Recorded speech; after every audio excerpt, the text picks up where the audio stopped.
Qin Yichen mengulurkan tangan dan menepuk bahu Zhao Wuling. Kenapa? Ada masalah apa dengan kuil penguasa cahaya baru-baru ini? Biarkan kamu, Kapten Penjaga, pergi begitu lama. Zhao Wuling dengan cepat menggelengkan kepalanya dan menjawab. Bawahan saya dalam suasana hati yang rumit. Jadi saya membawa beberapa anggota tim pengawal untuk menjelajahi wilayah bintang. Ingin membuangnya. Aku juga meminta penguasa cahaya untuk menghukummu. Bawahanmu tahu kesalahan mereka dan bersedia menanggung konsekuensi atas tindakan ini. Mendengar jawaban Zhao Wuling, Qin Yichen tidak mengeksposnya, atau menghukumnya. Bagaimana ini bisa dihukum? Bahkan jika Zhao Wuling benar-benar melakukan sesuatu yang luar biasa, Qin Yichen paling-paling akan menegurnya. Terlebih lagi, bagaimana jika Anda meninggalkan kuil penguasa cahaya? Mengandalkan sarana komunikasi antara orang percaya, dimanapun Zhao Wuling berada, ia dapat kembali ke kuil penguasa cahaya kapan saja. Bagi orang percaya di kuil penguasa cahaya, pergi tanpa izin adalah kejahatan yang tidak ada. Satu-satunya kemungkinan adalah kejahatan mengkhianati kuil penguasa cahaya. Tapi juga, itu saja. Qin Yichen memandang Zhao Wuling dengan ringan, sudut mulutnya sedikit terangkat. Saya mendengar pagi ini bahwa ada keindahan yang menakjubkan di sini, dan saya penasaran, jadi saya datang untuk ikut bersenang-senang. Aku berpikir, orang cantik seperti itu juga berniat untuk menjaga hubungan baik dengan kuil penguasa cahaya. Dan pernikahan juga merupakan cara yang masuk akal. Selain itu, saya memiliki terlalu banyak bujangan di kuil Tuhan saja. Ini tidak baik. Saya harus memberi contoh sendiri dan memimpin pernikahan ini. Apakah Anda punya pendapat? Zhao Wuling menundukkan kepalanya dan diam-diam melirik Yi Mili beberapa kali. Matanya berkedip-kedip, tetapi dia tidak menjawab kata-kata Qin Yichen untuk waktu yang lama. Adegan seperti itu membuat Qin Yichen tertawa terbahak-bahak. Orang ini bisa dikatakan telah membawa kata konseling secara ekstrim. Ini hanya pertarungan. Bagaimanapun, itu adalah seseorang yang dapat memobilisasi peralatan pertahanan kuil penguasa cahaya dengan satu pikiran. Dan ada keuntungan dalam bertarung di sini. Bagaimana Anda bisa begitu pengecut secara emosional? Ini tidak akan berhasil. Qin Yichen meraba-raba dagunya dan terdiam sesaat sebelum berbicara.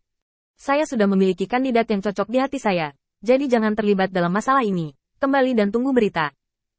Zhao Wuling menundukkan kepalanya, tidak menanggapi, dan tidak pergi. Pada saat ini, hatinya berperang antara surga dan manusia. Ini untuk menentang penguasa cahaya dan mengekspresikan pikiran batinnya sendiri. Atau haruskah saya pergi dari sini, berhenti mengkhawatirkan masalah ini, dan menghabiskan sisa hidup saya dalam damai dan mendedikasikan diri saya pada kuil penguasa cahaya. Di satu sisi adalah pikiran pribadinya sendiri, dan di sisi lain adalah keyakinan yang dia yakini. Untuk membuat pilihan di antara mereka, Zhao Wuling merasa bermartabat dan malu untuk sementara waktu. Qin Yichen tersenyum sedikit dan berbalik untuk melihat ibu dan putrinya Itina, yang masih berlutut di tanah. Bangun, aku bilang ini pernikahan. Kita adalah sekutu, jadi jangan terlalu menahan diri. Itina tidak bangun, hanya menundukkan kepalanya.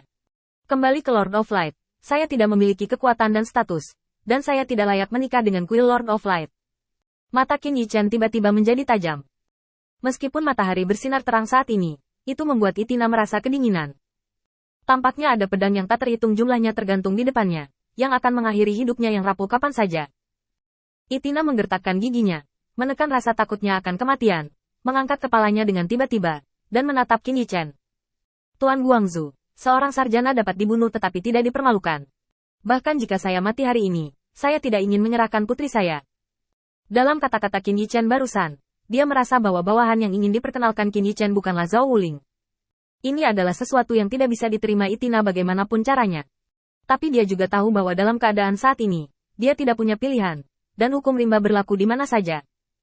Di dunia di mana yang kuat memakan yang lemah, di mana ada orang baik, itu hanya perbedaan antara metode kamuflase yang baik dan yang buruk.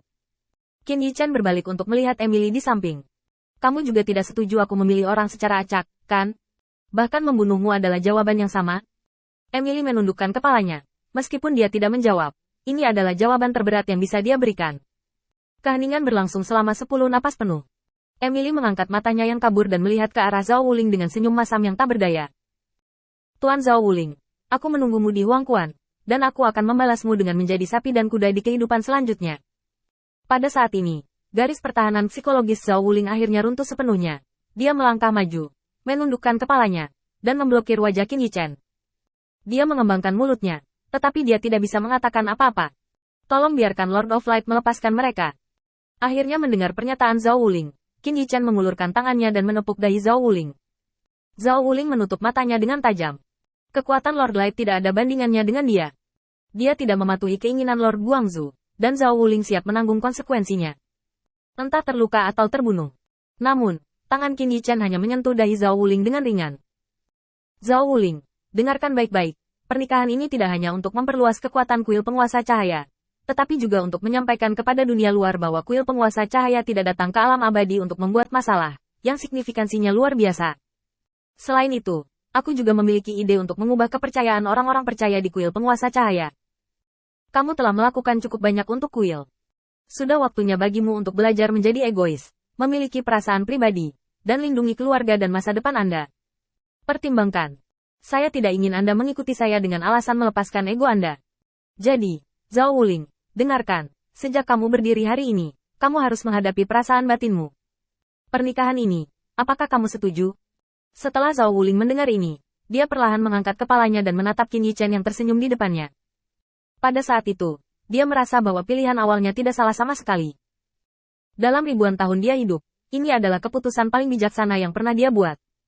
Ya, bawahan bersedia. Qin Yichen menarik tangannya dan berbalik untuk melihat Itina, ibu dan anak perempuannya, yang penuh keraguan. Apakah kamu masih mau menikah sekarang? Zhao Wuling adalah orang yang cakap di bawah komandoku. Jika dia menikah dengan seseorang yang tidak memiliki nama, itu akan berdampak buruk bagi reputasi kuil Dewa Cahaya. Matt menerima berita bahwa yang baru tidak ada makhluk hidup di lorong ruang angkasa, dan itu hanya dapat digunakan sebagai gudang di masa depan, dan saya akan mengirimkan tempat ini kepada Anda. Dinyatakan kepada dunia luar bahwa kamu adalah penguasa bidang bintang ini, dan pernikahan akan diselenggarakan sesuai dengan spesifikasi ini. Pernikahan akan dipilih bulan depan, yaitu tanggal 8 Agustus bagaimana? Setelah ucapan Qin Yichen, Itina akhirnya mengerti niat baik Qin Yichen. Dia tidak hanya ingin memulai sebuah keluarga untuk Zhao Wuling, dia ingin mengikuti kesempatan ini dan memberi mereka rasa hormat yang cukup, dan dia ingin menggunakan kesempatan ini untuk mengubah pengikutnya. Meskipun dikatakan bahwa dia dianggap sebagai manusia alat, justru karena inilah dia bisa dengan enggan menerima kesopanan seperti itu. Lagi pula, dia tidak melupakan apa yang terjadi padanya. Tapi dia merasakan niat Lord of Light, dan itu sangat nyata sehingga dia merasa asing. Terima kasih, Tuan Cahaya.